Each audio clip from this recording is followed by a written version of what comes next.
ఒక్కటి గమనించండి, 2019లో మనం అధికారంలోకి వచ్చే వరకు ప్రభుత్వం ఖర్చు చేసే ప్రతి రూపాయిని కూడా నేను చెప్పే ఈ విషయాన్ని జాగ్రత్తగా గమనించమని అడుగుతా ఉన్నా. నేను చెప్పే ఈ విషయం ప్రతి ఒక్కరూ కూడా జాగ్రత్తగా గమనించమని కోరుతా ఉన్నా. మనం అధికారంలోకి రాకమునుపు 2019కి ముందు ప్రభుత్వం ఖర్చు చేసే ప్రతి రూపాయి కూడా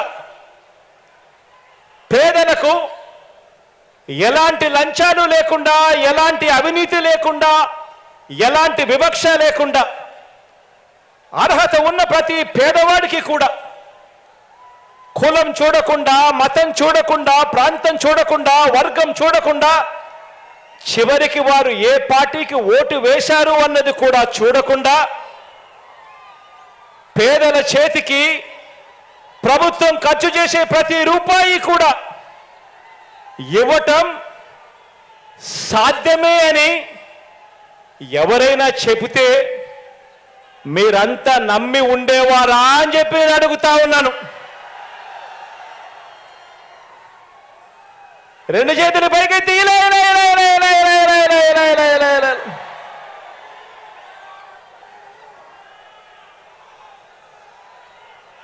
అలా చేయవచ్చు అని ఎవరైనా చెబితే నమ్మశక్యంగా ఉండేదే అని అడుగుతా ఉన్నా. కానీ ఈ 56 నెలల కాలంలోనే, కేవలం ఈ 56 నెలల కాలంలోనే మనందరి ప్రభుత్వం మాత్రమే ఈరోజు ఆ పని చేయగలిగింది. ఈరోజు ఓ లంచాలు లేని వ్యవస్థ, ఓ వివక్ష లేని వ్యవస్థ ఈరోజు ఆ గ్రామ స్థాయిలో మీరు నేను కలిసి ఈరోజు ఇవ్వగలుగుతా ఉన్నాము. ప్రతి పేదవాడికి న్యాయం చేస్తూ, మంచి చేస్తూ. ఇదంతా కూడా ఓ లంచం లేని, ఓ వివక్ష లేని, ఓ సుపరిపాలన తీసుకువచ్చింది.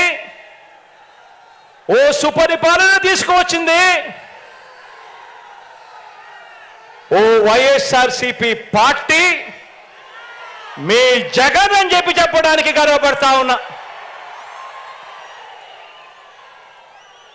రాష్ట్రంలో ప్రతి పేద కుటుంబాన్ని మీరందరూ అడగండి. ప్రతి ఇంటికి మీరు వెళ్ళినప్పుడు, ఆ ప్రతి పేద కుటుంబంలో మీరు కూర్చొని ఉన్నప్పుడు ఆ ప్రతి పేద కుటుంబాన్ని అడగండి. రాష్ట్రంలో ఉన్న ప్రతి పేద కుటుంబాన్ని వాళ్ళ ఇళ్లకు వెళ్ళి మీరు అడగండి. గత 10 సంవత్సరాలు అంటే మన 5 సంవత్సరాలు, చంద్రబాబు నాయుడు గారు 5 సంవత్సరాలు, గత 10 సంవత్సరాల వారి బ్యాంకు ఖాతాలను వారినే చూడమని చెప్పి ఆ అక్క చెల్లెమ్మలను అడగండి. ఆ ఇంట్లో ఉన్న అన్నదమ్మలను అడగండి. గత 10 సంవత్సరాల, మన 5 సంవత్సరాలు, చంద్రబాబు నాయుడు గారు 5 సంవత్సరాలు, మొత్తం 10 సంవత్సరాలకు సంబంధించిన వారి బ్యాంక్ అకౌంట్ను వారినే చూడమని చెప్పి వారిని అడగండి.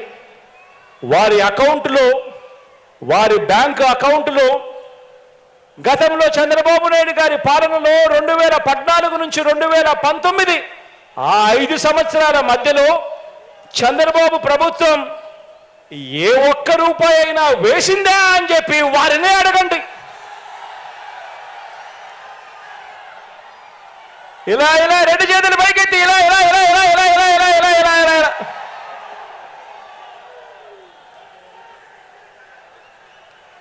మళ్ళీ అడగండి.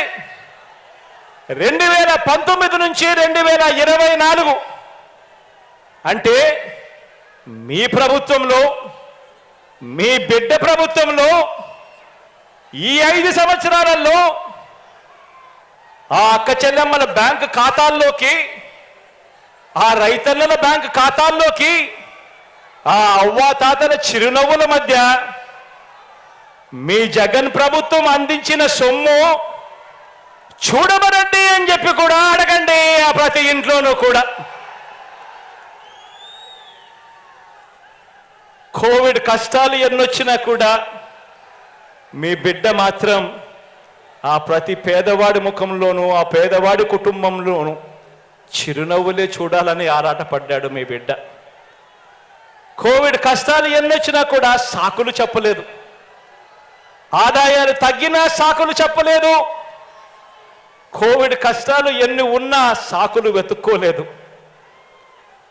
తోడుగా అండగా నిలబడింది మీ బిడ్డ మాత్రమే అని ప్రతి పేద కుటుంబంలోకి వెళ్ళి ఆ ప్రతి అక్కకు ప్రతి చెల్లెమ్మకు చెప్పండి, ప్రతి రైతన్నకు చెప్పండి, చిరునవ్వుల మధ్య ఆ అవ్వ తాతలకు చెప్పండి.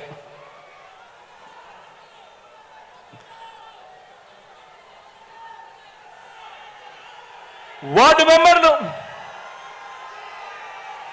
మెంబర్లు సర్పంచులు, ఎంపీపీలు, ఎంపీటీసీలు, జెడ్పీటీసీలు, జిల్లా పరిషత్ చైర్మన్లు, మున్సిపల్ కౌన్సిలర్లు, చైర్మన్లు, కార్పొరేటర్లు, మేయర్లు, నామినేటెడ్ పోస్టుల్లో ఉన్న చైర్మన్లు, డైరెక్టర్లు, ఇతర ప్రజాప్రతినిధులు, వీరితో పాటు ప్రతి కార్యకర్తకు, వీరితో పాటు ప్రతి అభిమానికి, ప్రతి నాయకుడికి ఒక్క విషయం చెప్తున్నాను, ఇది మీ అందరి పార్టీ అని సందర్భంగా తెలియజేస్తా ఉన్నాను.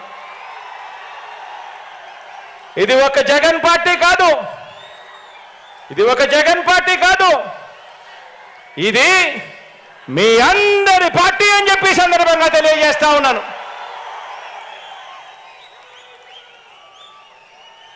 మీ బిడ్డ కేవలం మీ అందరికీ ప్రజలకు ఓ మంచి సేవకుడని మాత్రమే ఈ సందర్భంగా తెలియజేస్తా ఉన్నాను.